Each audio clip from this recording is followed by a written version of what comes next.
اس امت پر 5 نمازیں کیوں فرض ہیں؟ گزشتہ امتوں میں کسی پر 1 نماز، کسی پر 2، کسی پر 3 فرض تھی۔ اس امت پر 5 نمازیں فرض کیے جانے کی کیا وجوہات ہیں؟ فجر کی نماز امت پر فرض ہوئی کہ دن نکلتے ہی بندے رب کائنات کے سامنے سجود ہو، اپنی غلامی کا نذرانہ پیش کرے، اللہ رب العزت ان کے دن بھر کے کاموں کے لیے مددگار ہو جائیں گے۔ بعض مفسرین نے کہا کہ حضرت یوسف علیہ السلام کو ان کے بھائیوں نے جب کنویں میں ڈال دیا اور پھر وہ اپنے گھر لوٹ آئے، لیکن حضرت یوسف علیہ السلام نے ساری رات تنہا اس کالے کنویں میں بسر کی، اس تاریک کنویں میں حضرت یوسف علیہ السلام رہے۔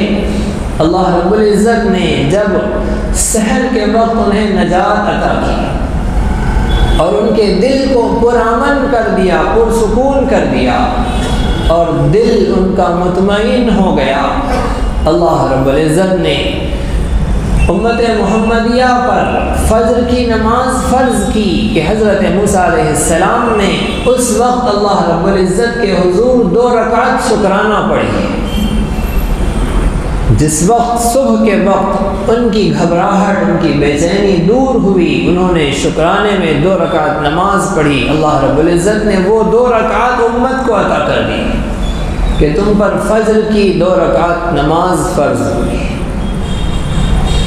ظہر کی نماز اللہ رب العزت نے فرض فرمائی کہ امت محمدیہ کے لیے یہ اعلان شرک سے براءت کا دیا گیا کہ زوال کے بعد، سورج کے ڈھل جانے کے بعد مسلمان اللہ کے یہاں اللہ رب العزت کی غلامی کا اعلان کرے کہ ہم نہ چاند کے پرستار ہیں نہ سورج کے پرستار ہیں۔ سورج جب سر پر تھا اور اپنی آب و تاب پر تھا، مشرکین سورج کے پجاری اس کی پوجا میں مصروف تھے۔ مسلمان نے سورج کے ڈھل جانے کے بعد اللہ رب العزت کے حضور اپنی غلامی کا نذرانہ پیش کیا کہ اے ہمارے رب، ہم نہ سورج کی پوجا کرتے ہیں نہ چاند کی پوجا کرتے ہیں، ہم آپ کی عبادت کرتے ہیں، لہذا ظہر کی نماز ادا کی۔ اسی طرح بعض مفسرین نے کہا کہ ظہر کے وقت، ظہر کی گرمی میں، سورج کی گرمی میں مسلمان اس گرمی کو، اس تپش کو برداشت کر کے اللہ رب العزت کی عبادت کے لیے مسجد میں پہنچتا ہے۔ اللہ رب العزت اس کے بدلے کل قیامت کے دن اس تیز گرمی سے مسلمان کی حفاظت فرمائیں گے جس وقت کہ سورج سوا نیزے پر ہوگا اور اتنا گرم ہوگا کہ انسان اپنے گناہوں کے بقدر پسینے میں ڈوبا ہوا ہوگا۔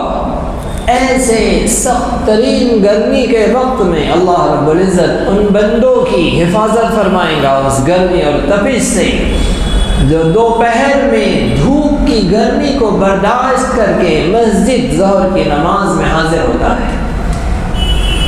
عصر کی نماز کیوں فرض ہوئی؟ حضرت آدم علیہ السلام نے جو دانہ کھا لیا تھا جنت میں، وہ عصر کا وقت تھا۔ حضرت حوا اور حضرت آدم علیہ السلام جنت میں موجود ہے، شیطان نے بہکایا اور اللہ کے نیک بندوں کو شیطان نیکی کے حوالے سے بہکاتا ہے۔ شیطان نے کہا کہ آپ یہ دانہ کھا لیں، آپ ہمیشہ کے لیے فرشتے بن جائیں گے، ہمیشہ کے لیے جنت میں رہیں گے۔ اللہ رب العزت نے جو آپ کو منع کیا ہے، اس لیے منع کیا ہے کہ آپ فرشتے نہ بن جائیں، ہمیشہ جنت میں نہ رہیں۔ آدم علیہ السلام نے فرشتہ بن جانے کے لیے، اللہ کی معصوم مخلوق بن جانے کے لیے اور ہمیشہ جنت میں رہنے کی غرض سے حضرت حوا کی رائے پر وہ دانہ کھا لیا۔ اب حضرت آدم علیہ السلام نے اللہ رب العزت کے حضور گڑ گڑا کر دعا کی۔ اللہ رب العزت نے انہیں زمین پر بھیج دیا۔ اللہ فرما رہے فَتَلَقَّى آدَمُ مِن رَبِّهِ كَلِمَاتٍ فَتَابَ عَلَيْهِ۔ اللہ رب العزت نے انہیں چند کلمات القاء فرمائے، ان کلمات کے ذریعے جب حضرت آدم علیہ السلام نے دعا کی، اللہ رب العزت نے دعا قبول فرمائی۔ حضرت آدم علیہ السلام کی قبولیت دعا کے بدلے، ان کی توبہ کے بدلے اللہ رب العزت نے امت پر عصر کی نماز فرض فرمائی کہ بندو تم عصر کی نماز پڑھو۔ اسی طرح مفسرین نے اور دیگر اقوال بھی بیان فرمائے کہ عصر کا وقت اللہ رب العزت کے فرشتوں کے بدلنے کی، ڈیوٹی کے تبدیل ہونے کا وقت ہے۔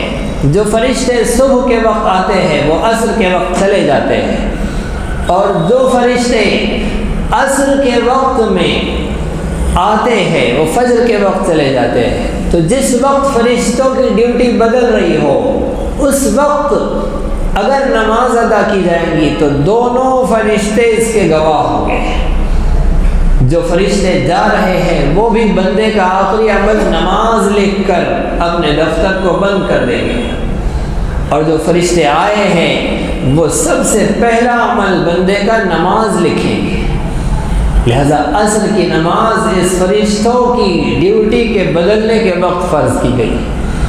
اسی طرح حضرت یونس علیہ السلام کی توبہ کے سلسلے میں کہ جب حضرت یونس علیہ السلام مچھلی کے پیٹ میں تھے اور مسلسل اللہ کی تسبیح بیان کر رہے تھے، لا الہ الا انت سبحانک انی کنت من الظالمین، کہ اللہ آپ کے سوا کوئی عبادت کے لائق نہیں، انی کنت من الظالمین، بے شک میں ظالموں میں سے، میرا قصور ہوا ہے، مجھ سے خطا ہوئی ہے، آپ کے سوا کوئی عبادت کے لائق نہیں۔ قرآن مجید میں اللہ نے فرمایا فَلَوْلَا أَنَّهُ كَانَ مِنَ الْمُسَبِّحِينَ لَلَبِثَ فِي بَطْنِهِ إِلَى يَوْمِ يُبْعَثُونَ، اگر حضرت یونس علیہ السلام مچھلی کے پیٹ میں یہ تسبیح نہ پڑھتے یا آیت کریمہ نہ پڑھتے تو قیامت تک مچھلی کے پیٹ ہی میں رہتے۔ کیسی عظیم الشان دعا ہے یہ آیت کریمہ کہ اللہ رب العزت نے اس آیت کے ورد کی برکت سے اس سمندر کے اندھیرے، اس مچھلی کے پیٹ کے اندھیرے سے حضرت یونس علیہ السلام کو نجات عطا فرمائی۔ جس وقت اللہ رب العزت کا اس مچھلی کو حکم ہوا کہ مچھلی حضرت یونس علیہ السلام کو سمندر کے کنارے پر ڈال دے، وہ وقت عصر کا وقت تھا کہ اللہ رب العزت نے اس وقت حضرت یونس علیہ السلام کو اس مصیبت سے نجات عطا فرمائی۔ امت محمدیہ کو اس ورد کے بدلے، اس آیت کریمہ کے حضرت یونس علیہ السلام کی اس عظیم الشان عبادت کے بدلے عصر کی نماز عطا کر دی کہ میرے بندو دنیا میں جانے کے بعد تم بھی مصیبتوں میں مبتلا ہوں گے، حالات، پریشانیاں، آفتیں تم پر رب ذوالجلال کے اس ڈیزائن کے نتیجے میں طاری ہوگی، نازل ہوگی۔ عصر کی نماز پڑھو، اللہ سے توبہ کرو، اللہ رب العزت تمہیں مصیبتوں سے نجات عطا فرما دیں گے۔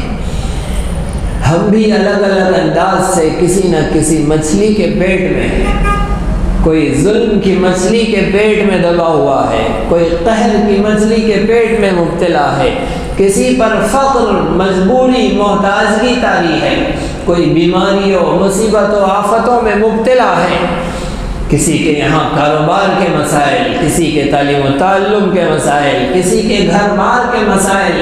غرض یہ کہ انسانیت مصائب کا شکار ہے۔ اللہ رب العزت نے حضرت یونس علیہ السلام کو اس مچھلی کے پیٹ کی مصیبت سے نجات عطا فرمائی۔ امت محمدیہ عصر کی نماز پڑھ لے، اس کی پابندی کر لے، اللہ رب العزت اسے مصیبتوں سے نجات عطا فرما دے گی۔ مغرب کی نماز فرض کی کہ اب رات ہوئی ہے، دن بھر تم نے کوششیں کی، محنتیں کی، روزگار کے لیے دوڑ دھوپ کی، تم سے گناہ ہوئے، خطائیں ہوئی، اور رات کو اللہ کے حضور سجدہ کرو، اللہ کے حضور عبادت کرو، توبہ کرو، اللہ رب العزت دن بھر کے تمہارے گناہوں کو معاف کر دے گا۔ اور عشاء کی نماز تو اس امت کی خصوصیت ہے، اس سے پہلے کسی امت کو عشاء کی نماز نہیں ملی۔ امت محمدیہ کو عشاء کی نماز تاجدار مدینہ احمد مصطفیٰ محمد مصطفیٰ صلی اللہ علیہ وسلم کی معراج کے طفیل ملی ہے کہ پیارے آقا صلی اللہ علیہ وسلم کو رات میں معراج ہوئی، امت کو رات میں عشاء کی نماز عطا کی گئی۔ اسی طرح دینی، علمی، اصلاحی اور تاریخی دروس و بیانات سے استفادے کے لیے آپ کے اس چینل کو لائک، شیئر اور سبسکرائب کریں۔